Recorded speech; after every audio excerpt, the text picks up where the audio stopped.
हाय. आता ना माझं नेहमी फ्रीज स्वच्छ करायचं आणि ऑर्गनाईज करायचं टेन्शन गेलेलंच आहे. का सांगते तुम्हाला. कारण मी असे छान छान ऑर्गनायझर मागवलेले आहेत आणि यामुळे माझा फ्रीज नेहमी ऑर्गनाईज राहतो. आणि दुसरं म्हणजे ह्या सुंदर अशा मॅट्स, पण ह्या मॅट जरा ज्या आहेत महागात जातात.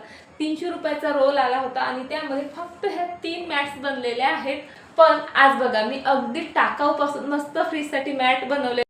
ही आहे माझ्या वॉशिंग मशीनची कवर. फाटलेली आहे, यूज होतच नव्हती, तरीसुद्धा महिनाभरापासून मी तिला सांभाळून ठेवलेलं आहे की याचा काहीतरी पुन्हा वापर करता येईल का.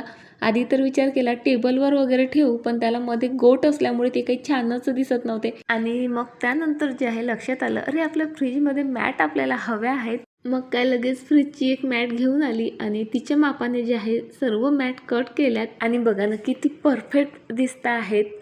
इतका सुंदर दिसतोय ना माझा फ्रीज.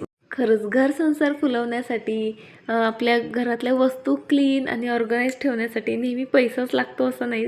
कधी कधी जर अशी चालाकी आणि समजूतदारपणाही लागतो. बघा एरवी तर मी ही फेकूनच देणार होती, आणि म्हणून मी नेहमीच माझ्या व्हिडिओमध्ये सुद्धा शेअर करत असते, कोणतीही वस्तू फेकून देण्याआधी ती कुठे पुन्हा यूज करता येईल का याचा नक्की विचार करत जा. चला बाय.